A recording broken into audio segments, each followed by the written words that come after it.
अस्सलामुअलैकुम dear students. जैसा कि आप लोग जानते हैं कि कल हमने हिस्ट्री का 8वां chapter the story of cricket complete किया। उसमें हमने देखा कि क्रिकेट की शुरुआत कहाँ से हुई। पहले पहले शुरुआत में इस गेम को कैसे खेला जाता था, फिर इसमें कौन सी चेंज हुई,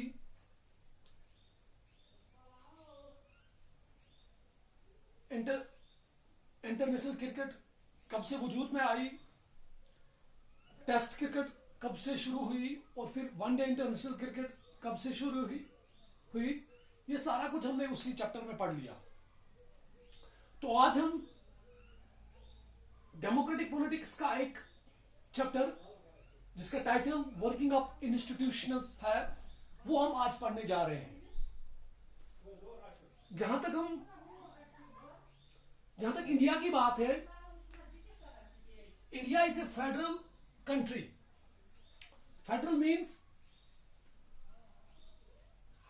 having one government at the center level and others in the states and the union territories.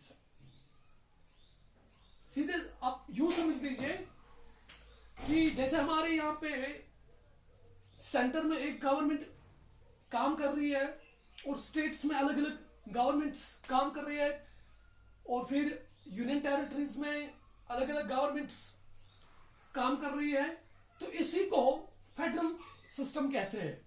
तो दैट मीन्स जब ये वाला सिस्टम हो तो हम ऑब्वियसली ये कह सकते हैं कि India is a federal country. और जहां तक इन गवर्नमेंट्स का, these governments are organized and function in accordance with the norms and practice of the parliamentary system of government. ये वाली गवर्नमेंट जो होती है ये बनाई जाती है और इनको काम करना होता है। ये आप याद रखिए बच्चों कि ये गवर्नमेंट्स बनाई जाती है और इनको काम करना होता है in accordance with norms of parliamentary system of government. और बहुत चाहे हम बात करें सेंटर लेवल की गवर्नमेंट की, चाहे हम बात करें स्टेट लेवल गवर्नमेंट की, इन दोनों में गवर्नमेंट्स में थ्री ऑर्गन्स होते हैं गवर्नमेंट। ये तो आम सी बात है कि government have three strong organs, that is executive, ये याद रखो बच्चों, एग्जीक्यूटिव, लेजिस्लेचर एंड जुडिशरी।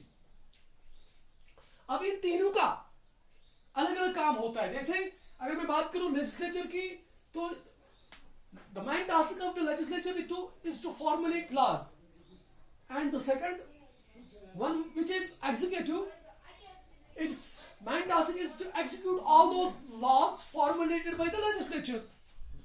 और जहां तक जुडिशरी की बात है, अगर कहीं पे इंप्लीमेंटेशन में कहीं पे कोई प्रॉब्लम आ रही है तो वहां पे जुडिशरी इस चीज को इन्फोर्स करा सकती है।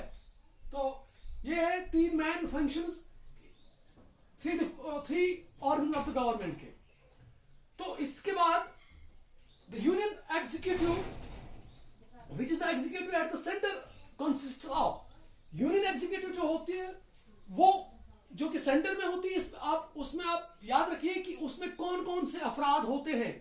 सबसे पहले उसमें प्रेसिडेंट आता है, किसमें? यूनियन एग्जीक्यूटिव बॉडी में। उसके बाद वाइस प्रेसिडेंट, उसके बाद council of ministers headed by prime minister.